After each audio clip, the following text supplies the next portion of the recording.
আসসালামু আলাইকুম, সবাই কেমন আছেন? আলহামদুলিল্লাহ, আমরা সবাই ভালো আছি।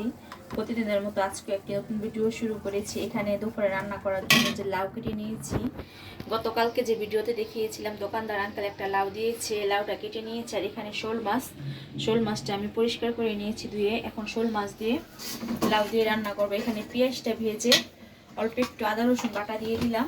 এখন দিব লবণ। আগে মাছটা আমি কষিয়ে নিব।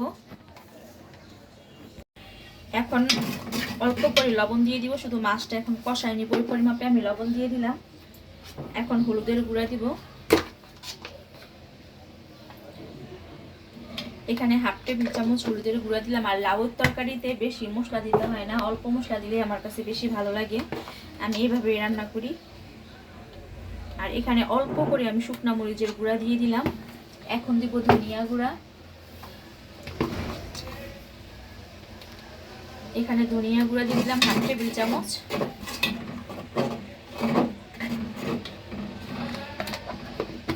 এখন আমি এই মশলার মধ্যে মাছগুলো দিয়ে একটু কষাই নিব।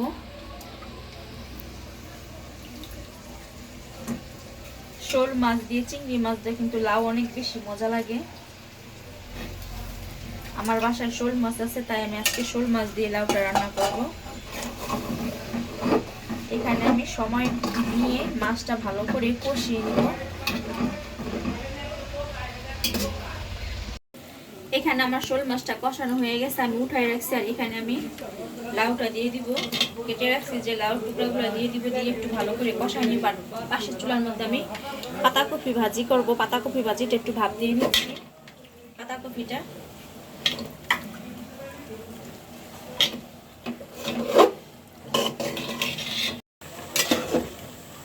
লাউটা আমি কষিয়ে নিচ্ছি। আর লাউটা থেকে দেখেন লাউটা অনেক ভালো, লাউর থেকে কত পানি উঠছে। আমি কিন্তু একটু পানিও দিইনি। এই পানির মধ্যে আমার লাউটা হয়ে যাবে। লাউয়ের তরকারিটা এখন আমি কিছু কাঁচামরিচ দিয়ে দিব।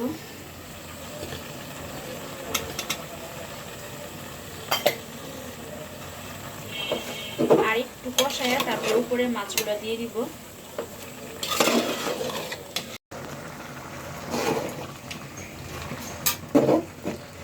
এর মধ্যে আমি এখন কষানো মাছটা দিয়ে দিব।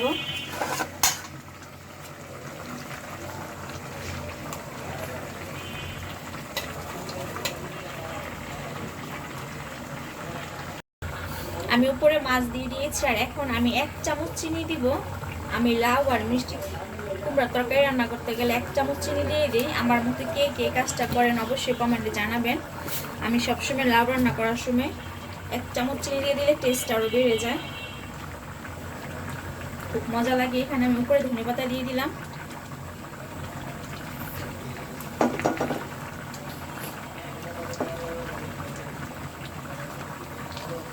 আমি এখানে পাতাকপিটা ভাপ দিয়ে রেখেছি, সাথে কিছু কাঁচামরিচ নিয়েছি। আর এখানে 2টা ডিম ভেঙে নিয়েছি। ডিম দিয়ে আজকে পাতাকপি ভাজি করব। এখানে ভাজিটা করে নিব। এখন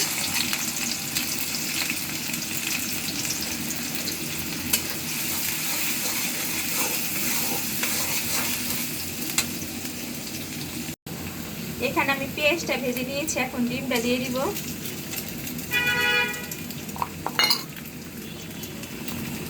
এর মধ্যে আমি একটু লবণ দিয়ে দিব।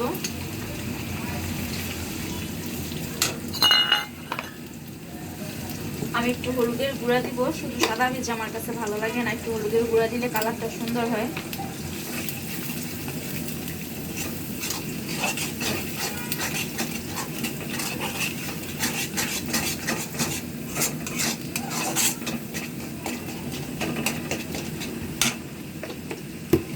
ডিমটা বেশি ঝাল দিলে শক্ত হয়ে যাবে। এখন আমি পাতাকপিটা দিয়ে দিব।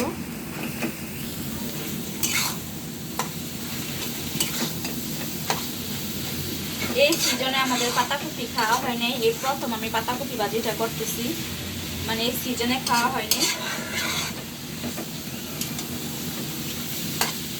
বাসার মানুষ কম তো, মানে ভাজি এগুলো করা হলে বেশি একটা খাওয়া যায় না। আর আমার ছেলে মেয়ে একটু মুরগির মাংস হলে, একটু গরুর মাংস হলে সুন্দর তারা খেয়ে ওঠে। শাক সবজিও খায়, তবে খুব কম খায়।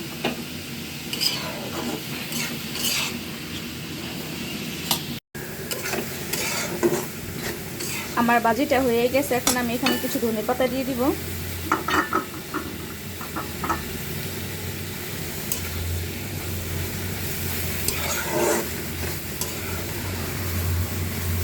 আর এই পাশে আমার লাউয়ের তরকারিটা হয়ে গেছে, এখন আমি চুলাটা বন্ধ করে দিব যে আমার লাউয়ের তরকারিটা হয়ে গেছে।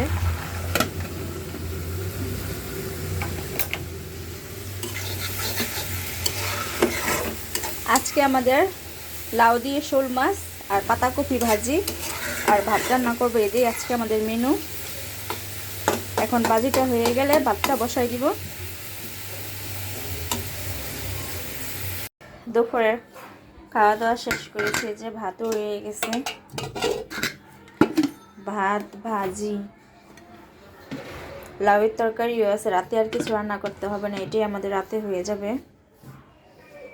আর এখানে যে সাফনের আব্বু কিছু ফল নিয়ে আসছে, বাইরে গেছিল, বাড়ি থেকে আসার সময় এখানে অ্যাপেল আর কমলা নিয়ে আসছে।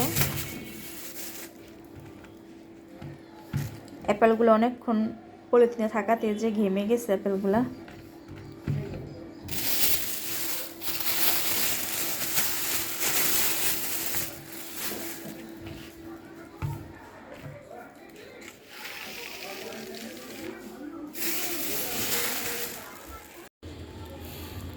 দুপুরে খাওয়া দাওয়া শেষে একটু রেস্ট নিয়েছিলাম। এখন সন্ধ্যার পর নাস্তা বানাতে চলে আসলাম। এখানে আমি ময়দা নিয়েছি, সাথে কর্নফ্লাওয়ার নিয়েছি, আর এখানে যে বাঁধাকপিটা আমি কেটে তারপর একটু লবণ দিয়ে চটকিয়ে এভাবে রেখেছি। দেখেন কত পানি বের হয়েছে। আজকে বাঁধাকপির পাকোড়া ভাজবো। এখন পানিগুলো চিপে তারপর আমি এই যে ময়দা আর কর্নফ্লাওয়ারের মধ্যে দিয়ে দিব। আজকে বাঁধাকপির পাকোড়া ভাজবো। আর এখানে পেঁয়াজ কাঁচামরিচ কেটে নিয়েছি, সাথে আমার যা গুঁড়া মশলাগুলো লাগবে, হলুদের গুঁড়া, ধনে গুঁড়া, লবণ আর মরিচের গুঁড়া নিয়েছি। আর চুলাতে একটা কড়াই বসিয়েছি তেলটা গরম হওয়ার জন্য। এই যে দেখেন কতগুলো পানি বের হয়েছে। লবণ দিয়ে এভাবে কিছুক্ষণ রেখে দিলে চটকে, তারপরে যে এতগুলো পানি বের হয়। এখানে আমি পেঁয়াজ কাঁচামরিচ দিয়ে দিব। আমি একটু পেঁয়াজটা বেশি নিয়েছি, কারণ পেঁয়াজ ও পাকোড়া এগুলোর মধ্যে একটু পেঁয়াজ বেশি দিতে হয়, আমার কাছে ভালো লাগে। আর এখন সব গুঁড়া মশলাগুলো দিয়ে দিব।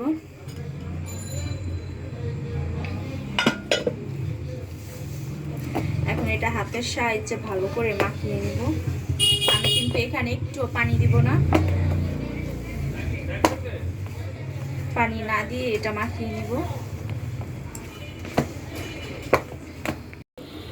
পাতাকপির থেকে যেহেতু পানিটা আমি চিপে বের করে ফেলছি, তাই আমার এখানে একটু পানি লাগবে। ভাবছিলাম যে পানি লাগবে না, এখন আমার একটু পানি লাগবে। এখানে আমি ফুটানো পানি একটু দিয়ে দিলাম, বেশি লাগবে না, খুব অল্প পরিমাণে দিলেই হবে।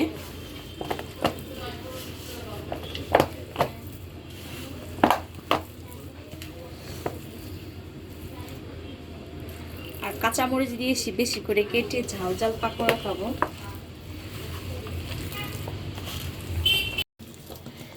আমার মাখানো হয়ে গেছে, এখন আমি বাঁধাকপির পাকোড়াগুলো ভেজে নেব। আমার তেলটাও গরম হয়ে গেছে।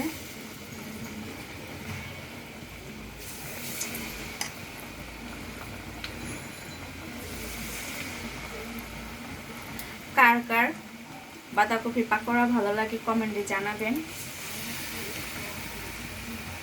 ফুলকপির পাকোড়া, বাঁধাকপির পাকোড়া আমার কাছে কিন্তু খুব ভালো লাগে খেতে।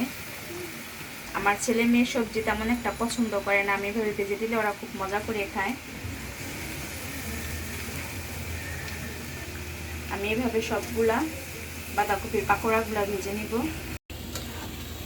আমার প্রথম ব্যাচের পাকোড়াগুলা ভাজা হয়ে গেছে। আর এখানে আমি একটা প্লেটের মধ্যে একটা টিস্যু বিছিয়ে নিয়েছি, এক্সট্রা তেলটা চুষে নেবে।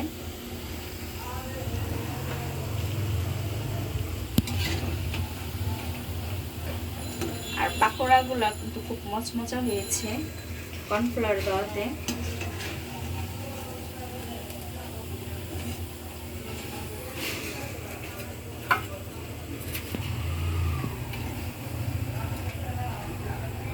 এখানে আমার বাঁধাকপির পাকোড়াগুলো ভাজা হয়ে গেছে। প্রথমে 2 ব্যাচ ভেজে নিয়েছি, বাকিগুলো ভাজতেছি। আর পাকোড়া কিন্তু গরম গরম খেতে মজা।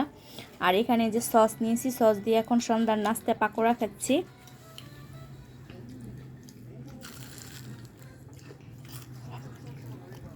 পাকোড়া কিন্তু অনেক মচমচা হয়েছে।